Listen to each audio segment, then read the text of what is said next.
कि 15 साल के लालू प्रसाद जी के राज में किसी वर्ग को कभी कोई आरक्षण उस पार्टी ने नहीं देने का काम किया। जब राष्ट्रीय जनता दल के लोग मिले, उनसे पूछिए कि तुमने किसको किसको आरक्षण दिया। 1947 में भारत बटा और भारत बंटने के बाद हिंदुस्तान में डॉक्टर भीमराव अंबेडकर साहब इस देश के कानून मंत्री बने और बगल के देश में योगेंद्र मंडल जी वहां के कानून मंत्री बने। दोनों अनुसूचित समाज से आते थे, दलित समाज से आते थे, और दोनों के इतिहास को आप समझिए। जिन्ना जी के साथ यदि योगेंद्र मंडल जी नहीं गए होते तो आज बांग्लादेश का बड़ा भाग हिंदुस्तान का पार्ट होता। लेकिन वो गए और जाने के बाद ही 1947 में वो गए 14 अगस्त को। वहां का संविधान भी बना और संविधान बनने के बाद ही पाकिस्तान से 2 साल के बाद ही उनको भाग के हिंदुस्तान आना पड़ा। एक तरफ बाबा साहब भीमराव अंबेडकर को इस देश में पूजा जाता है और दूसरे तरफ पाकिस्तान में योगेंद्र मंडल कौन है, कोई पाकिस्तानी आज तो गारंटी देता हूं कि नहीं चिंता होगा। यही फर्क है हिंदुस्तान और पाकिस्तान। और बाबा साहब भीमराव अंबेडकर साहब, जिन्होंने अंग्रेजों के गुलामी को भी देखा और हिंदुस्तान को के संविधान को भी बनाने का काम किया, और हमारे डॉक्टर श्यामा प्रसाद मुखर्जी जी, जिन्होंने एक साथ काम करके आज, यदि ठीक कहा जी चौधरी जी ने, यदि आज संविधान में यह व्यवस्था कड़ी है कि अनुसूचित और SC ST वर्ग के लोग यदि लोकसभा और विधानसभा में जा रहे हैं तो उसका समर्थन जनसंघ के रूप में भी डॉक्टर श्यामा प्रसाद मुखर्जी 1952 में कर रहे थे। हम शुरू से भारतीय जनता पार्टी पे ये आरोप लोग लगाते हैं कि भारतीय जनता पार्टी आरक्षण के साथ नहीं खड़ी है। हम उनको ये बता देना चाहते हैं, बिहार में एक पार्टी है जिसका 15 साल बिहार में राज चला। वो कहती है कि हम संविधान की रक्षा करना चाहते हैं, आरक्षण को बचाना चाहते हैं। लेकिन आपको जानकर साथियों आश्चर्य होगा कि 15 साल के लालू प्रसाद जी के राज में किसी वर्ग को कभी कोई आरक्षण उस पार्टी ने नहीं देने का काम किया। लेकिन भारतीय जनता पार्टी का स्पष्ट संदेश रहा है, चाहे वो 1950 में आरक्षण की शुरुआत हुई, तब भी संविधान जब बन रहा था तब भी डॉक्टर श्यामा प्रसाद मुखर्जी जी उसको समर्थन कर रहे थे। और बाद में अटल बिहारी वाजपेयी जी के नेतृत्व में जब NDA की पहली सरकार बनी, तब भी जब SC ST एट्रोसिटी एक्ट आया, दलित समाज को नौकरी में प्रमोशन में व्यवस्था की गई, तब भी अटल बिहारी वाजपेयी की सरकार थी जो इसको समर्थन करने का काम कर रही। और 2016 में आपने देखा, जब सुप्रीम कोर्ट के आदेश के बाद इस देश में एक व्यवस्था खड़ी हुई कि एट्रोसिटी एक्ट में कुछ बदलाव किए गए, उसको भी रिस्टोर किसने किया? तो नरेंद्र मोदी की सरकार ने किया साथी। इसलिए जो लोग ये बोलते हैं उनसे यह जरूर पूछिए, भारतीय जनता पार्टी के एक एक कार्यकर्ताओं से मैं आग्रह करूंगा कि जब राष्ट्रीय जनता दल के लोग मिले, उनसे पूछिए कि तुमने किसको किसको आरक्षण दिया। आदरणीय सुशील जी यहाँ बैठे हैं, ये लोग जब सरकार में आए 2005 में, आदरणीय सुशील जी के नेतृत्व में भाजपा भारतीय जनता पार्टी का नेतृत्व था, तब पहली भी आरक्षण की बात व्यवस्था हुई। 2001 में पंचायती राज का चुनाव हुआ, नगर निकाय का 2002 में चुनाव हुआ, किसी को कोई आरक्षण नहीं था साथियों, कोई चिंता करने वाली बात इन लोगों के लिए नहीं थी।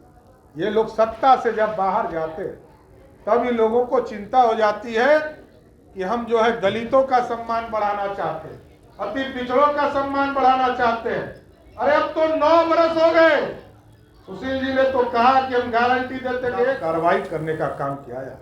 साथियों, लेख चर्चा इन लोगों ने कुछ दिन पहले चलाया, जिसको आदरणीय रामप्रीत पासवान जी ने उठाया कि छात्रों को स्टेफन जो छात्रवृत्ति है उसको बंद कर दिया गया। ऐसा कुछ नहीं है। पहले क्लास से लेकर 8वें क्लास तक की जो व्यवस्था है आरटीई के माध्यम से, राइट टू एजुकेशन के माध्यम से, पहले क्लास से लेकर 8वें क्लास तक के बच्चे को सभी को मुफ्त शिक्षा देने की व्यवस्था है। 9वीं 10वीं में ऐसी व्यवस्था नहीं थी, तो उसके लिए भारत सरकार ने अलग से प्रोविजन किया है और सभी राज्यों को आज भी बिहार में मिल रहा।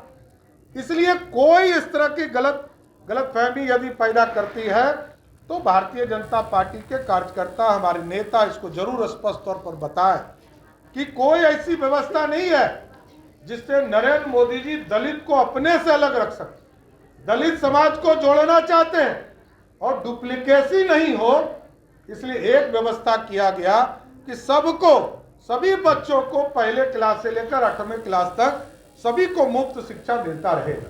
इसलिए साथियों, जो लोग ये फैलाने का काम कर रहे हैं कि आज के आरक्षण का परसेंटेज बढ़ाना चाहिए, इसको भी एक चिंता का विषय है, इसमें कहीं दो मत नहीं। आपका जातीय जनगणना आज यदि बिहार में हो रहा है, उसमें भी भाजपा का बड़ा योगदान है। जातीय जनगणना कब हुआ? जब जून के महीने में मुख्यमंत्री के द्वारा यह प्रस्ताव लाया गया कि हम बिहार में जातीय जनगणना लाएंगे, तो उस सरकार में हम 16 मंत्री थे, 2 डिप्टी सीएम थे और हम लोग सब सरकार में 16 मिनिस्टर थे।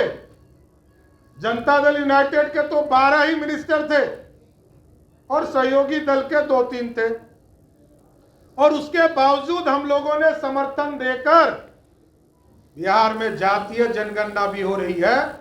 और जो प्रश्न उठते हैं कि जो जोड़े जाते हैं, देखिए SC ST वर्ग के लिए बड़ा स्पष्ट तौर पर संविधान की व्यवस्था है, आपकी यदि आबादी बढ़ेगी, ये भी जान लीजिए, आपकी आबादी यदि 16.6 है, ये आरक्षण की व्यवस्था में क्लियर पूरी तरह व्यवस्था किया गया है, ये यदि बढ़कर 18% हो जाएगा तो आरक्षण भी ऑटोमेटिक 18% हो जाएगा। इसके लिए किसी दूसरे के तरफ मुंह देखने की जरूरत नहीं है, ये कानून में व्यवस्था खड़ा किया गया। इसलिए हम तो भगवान राम को मानने वाले हैं, और भगवान राम भी ऐसे आदर्श थे जो माता सबरी के जूठे बैर खाए। और इस पूरी भारतीय जनता पार्टी की संरचना भी स्पष्ट है कि भगवान राम को इसलिए हम पूछते हैं जिनको अपने सगे पिता ने कहा कि आपको वनवास जाना है बिना कोई अपराध के। इसलिए मर्यादा पुरुषोत्तम राम पर बहुत से लोग प्रश्न उठाते हैं। ये सांप्रदायिक, बाबा साहब भीमराव अंबेडकर साहब ने ही भगवान राम को संविधान के पहले पृष्ठ पर स्थान दिया साथियों, किसी दूसरे भगवान को नहीं दिया। तो आप समझिए कि जब बाबा साहब भीमराव अंबेडकर ने, आज यदि कोई भगवान राम का चित्र जो है किसी चीज में डाल दे तो कितना बवाल होगा, आप सोच सकते हैं। लोग कितनी बात चर्चा करेंगे कि भाजपा ने अपना एजेंडा डाल दिया।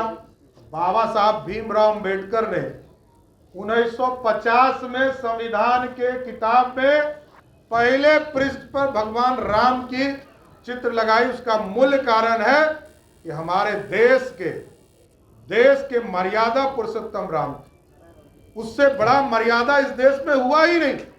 इसलिए साथियों, ये पूरी तरह स्पष्ट है कि आज बाबा साहब भीमराव अंबेडकर के मौका मिला। अभी सुशील जी ने 5 पुण्य पंचतंत्र के बारे में चर्चा किया, तो मैं भी मुंबई के प्रवास पर था और मैं चैत्य भूमि पर गया अभी एक भव्य पूरा स्थान बनाने का काम किया जा रहा है।